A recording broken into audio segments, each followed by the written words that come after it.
To be honest, are there downsides to losing weight? Do they outweigh, no pun intended, the pros? Today, I am sharing all of my very honest thoughts with you about weight loss surgery 2.5 years later. For all of the magical lifestyle tips, please be sure to subscribe here, ring the notification bell. It would make me very happy if you would join our fairy tale family. Thank you. If you have ever wondered if weight loss surgery is for you, then I am making this video for you because this is the video I wish I had pre-surgery. Not to brag, but I am considered a successful weight loss surgery patient because I have kept off and maintained an almost 100-pound weight loss since my surgery. It has been almost to the day 2.5 years since my gastric sleeve surgery. If you want to know why I chose to have weight loss surgery, I will link the first video, which, spoiler alert, is long, it is rambly, it is tear-felt. In the description box, I will leave my weight loss playlist as well. Let's start with the pros. Start positive, right? The biggest pro for me in having weight loss surgery had actually nothing to do with my body and everything to do with my mental health. Prior to surgery, I was on an antidepressant, Wellbutrin, for years. I struggled with intense anxiety, and while that's certainly not cured, it is 10% of what it used to be. Additionally, I struggled with clinically diagnosed generalized depression. At the time, what I didn't know was that so much of that anxiety and depression stemmed from how I viewed and how I perceived others viewing my body. After surgery, I was able to wean off the Wellbutrin slowly, and I haven't been back on it since. Disclaimer, I am not a medical professional, and this isn't to say that if you have a hormonal imbalance that you should be working toward weaning off your medication. I'm sharing this because I want to prove how much of my own anger, sadness, embarrassment, and shame came from the thoughts I had about my body. I felt stupid for being fat. I'm a grown woman who teaches for a living. I am a straight A student type of person. I have multiple advanced degrees. I knew that I wasn't stupid, but my weight was the one thing I couldn't succeed in on my own, despite years, decades of trying. That led me to overcompensate in lots of areas of my life, including academia. When I walked into a room or a space, I always scanned it to see if there was somebody larger or fatter than I was. I spent so much time and energy trying to trick other people into not seeing me as fat and worrying about my body. I know that this sounds silly, albeit crazy, if you have never experienced this. How could the size of your body dictate your intelligence or your worth as a person, right? But if you know, you know.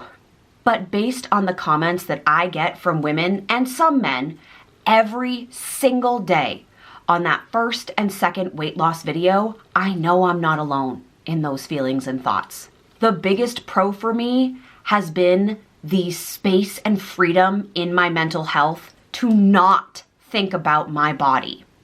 I'm not worrying these worries anymore. I truly do not think about my body and its size pretty much ever. This has been so freeing and is an unexpected pro that I didn't anticipate when I signed up for surgery. I feel like I've gained back like 80% of my brain's capacity and can put that energy toward things that I actually love and enjoy. Honestly, this is why if you have ever thought about surgery and you qualify, this is why I would recommend doing it. If you can work to recognize the toxic thoughts and patterns you have about your body, you can heal them and become the best version of yourself. Let's talk about how I feel physically. At my previous weight of 235 pounds, I experienced a lot of pain in my joints, my knees, my lower back, and oddly enough, my skin. I have always had super sensitive skin. I was born with rosacea, but my psoriasis, particularly on my elbows, used to be so bad it was painful. Now, I am able to run a mile without pain. My psoriasis has been cleared, and I'm not sore just existing on a day-to-day basis. I don't know if that will make sense to you.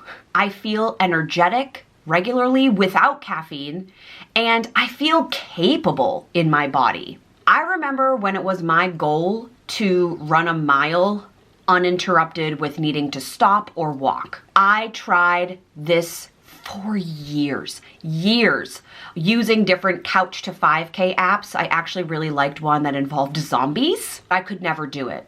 It hurt. It hurt to breathe, it hurt to move. And when I was cleared for cardio post-surgery, I went back to those same apps to try this again and finally was able to keep up with the deadlines of when you needed to run certain intervals. Now I can add on to my mile without fear of it breaking me. Recently, I went to a new specialist because I am trying to make sure that I am taking care of everything both on my body and within.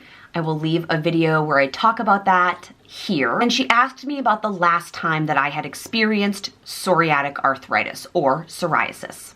Psoriasis, in case you don't know, is this really ugly looking, plaquey, scratchy rash that can cover certain parts of your body. Mine was particularly like on this strip, and then when it got really bad, it was on my upper arms as well. I told her it was around 2 years ago, not making the connection that that was also when I had had surgery. And she kind of laughed and said that's what she suspected because my body is so much less inflamed now.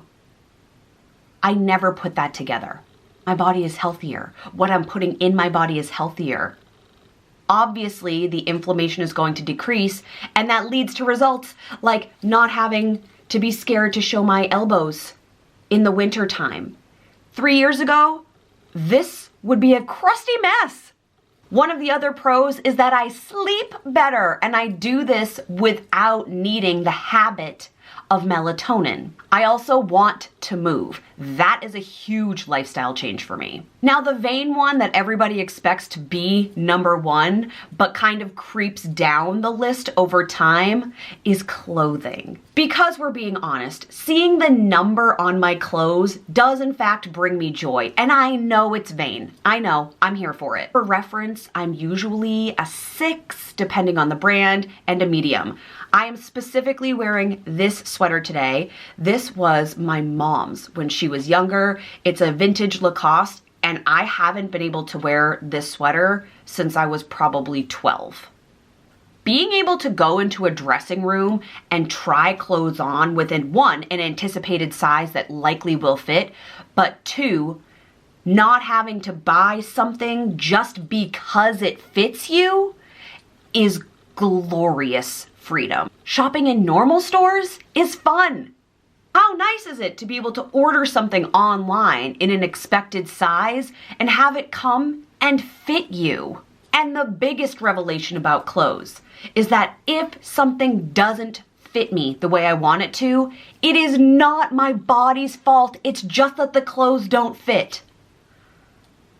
This aha moment quite literally changed my life, and I had been hearing that piece of advice for decades, but I never believed it because it was always my body's fault. Not anymore. I also know that one of the pros is the long-term impact. While I don't necessarily understand all of the science behind it, I know that having less weight on my organs and on my bones will cause me to live longer. I'm less at risk for heart disease. I'm less at risk for diabetes. I'm not going to complain about living longer. And one of the smaller pros is that I'm a less expensive date. I quite literally cannot consume as much as I used to, so my portions are smaller, which means I eat less, and I can only have like 1 to 2 glasses of wine at a time. So because the dates cost less, we can go on them more often. Tell me, what would you do or look forward to with less weight on your body? And that brings us to why you're here. The cons. Let's talk about the lack of satisfaction. So I started the pros list with mental health. I'm gonna start the cons list with a mental game. Even after all this time, I often find myself wanting more than what I am capable of putting into my body. This happens the most in Disney World. This is because I know that I can't have Brazilian cheese bread every day. I don't have access to it. I live in Massachusetts. Disney World is in Florida. And while we go a lot, I don't get to consume it as much as I want to. I just don't get to be in the parks all the time. This feeling of semi-regret or missing out on something when you can watch other people eat or drink more than you, it feels like they are experiencing more than you sometimes. This typically doesn't last long, and it happened way more at the beginning of my surgery, like closer to the date when I had had surgery. Let me tell you a story. A week after surgery, my family had booked an Airbnb vacation for all of us in New Hampshire. I had a surgery checkup date the Friday that everyone was driving up, and my surgeon cleared me to go, knowing that I would be slow moving and still on a liquid diet. He told me, his last words to me were, "Chels, stay strong." I didn't know what he meant. So Mark and I drive up to New Hampshire. I'm really excited to be feeling and doing something normal. And when I walked in, there were groceries all over the kitchen counter. Things like soda, chocolate chip cookies, and of course they stopped at McDonald's. I was on a diet of water, all liquids, and my saviors were sugar-free popsicles to get in some extra hydration. I was so envious that they could eat whatever they wanted. So I was journaling about my experience while I was there to try to help me work through some of those emotions. This segues into unsupportive people. My family was 100% supportive of me getting healthier and losing weight, but not totally on board with the idea of this surgery. The actual recovery is where I needed more support, and at the time, I don't think I was taken into consideration. And that's okay. I am in my own race. Even now, people tease me in a friendly way, and I don't just mean family members, about how much I can or cannot eat. These are likely the same people who, when I was on a diet, would dangle like ice cream or pizza in front of me and be like, "Ooh, doesn't this look good?" Do you know the people I'm talking about? If you stick around long enough in the comments section, you'll see it here too. Not everyone is going to be okay with this decision for you, and that's okay. It's not their life. Their hesitancy or their open volatility toward your surgery isn't really about you anyway. And that was something I had to learn. Let's talk about hair loss. So sexy.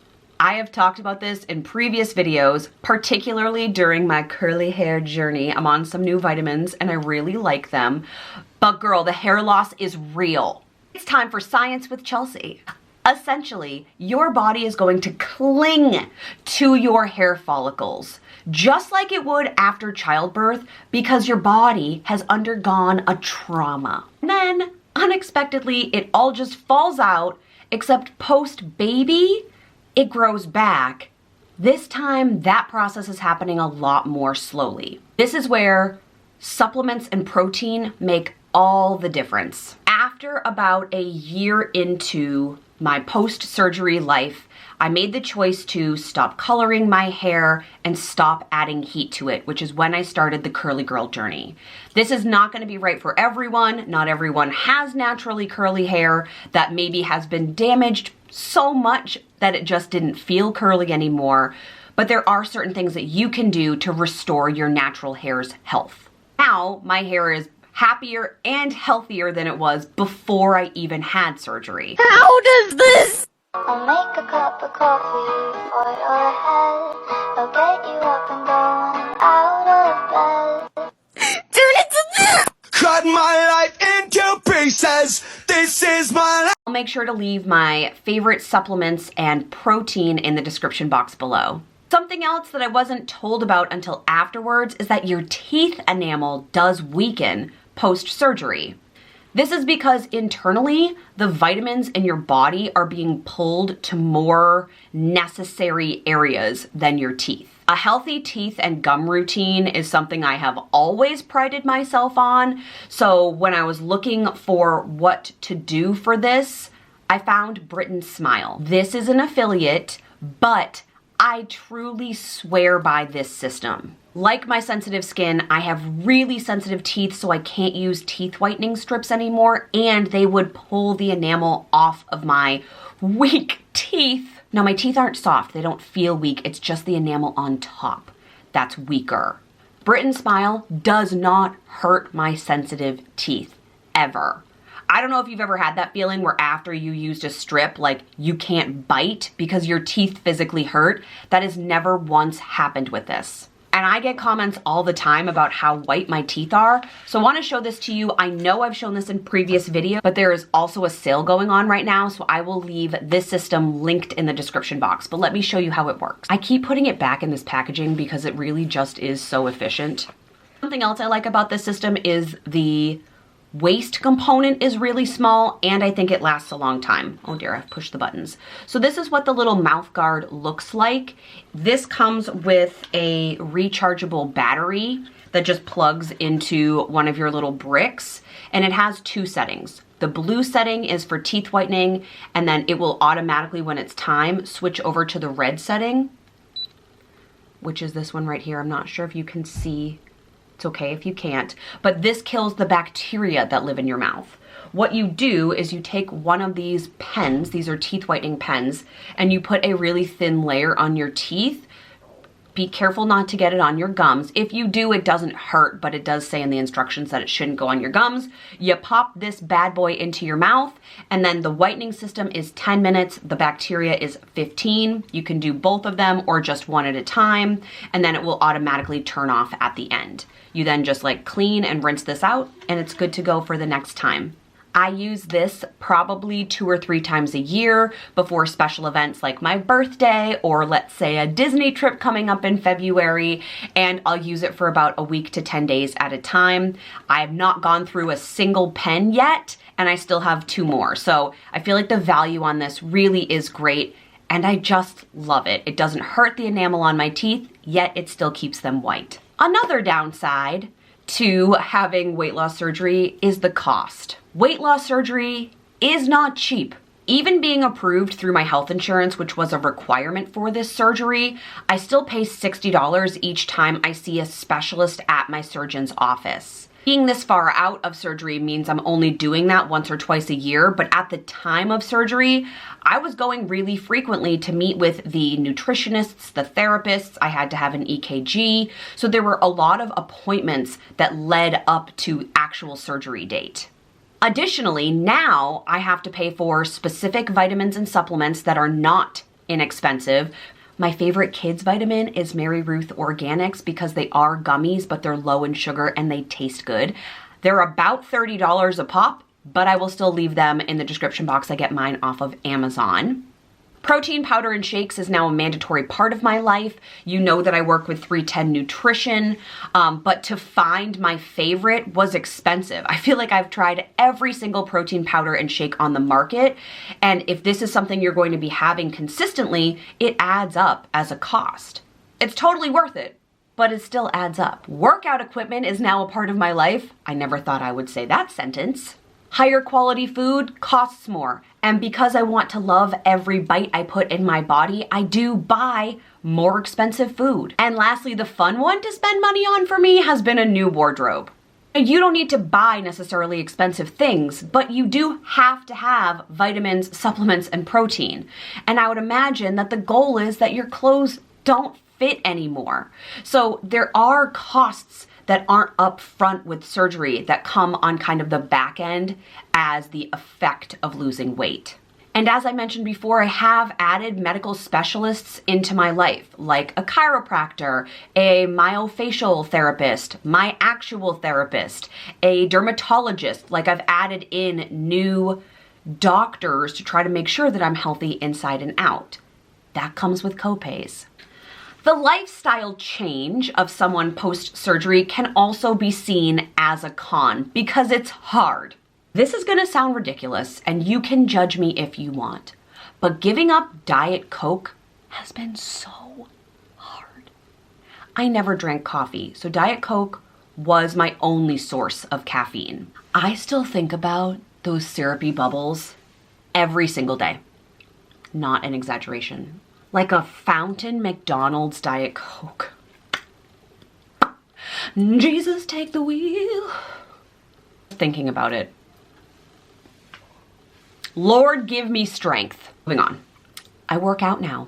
I run a little. I yoga a little. I stretch. I try to strength train. I've built this into my life to be manageable.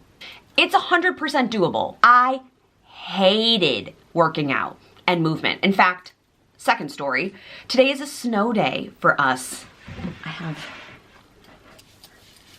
I'm wearing sweatpants on my bottom. This is a facade. Anyway, it's a snow day for us. So Mark is at work, which means that I was the parent to need to take Callie to go sledding. We live near a hill. It's probably about half a mile, maybe a little more away. And it was actively snowing and we walked to the hill. And then we had to walk up the hill because my daughter is 6 to slide down it. I would have never done or been able to do that 100 pounds ago. I would have been super sore, really out of breath, and like irritated because I was uncomfortable in all the snow gear. I actually jogged up the hill a couple of times. I jogged it, an incline, on purpose. And I didn't do it for activity points.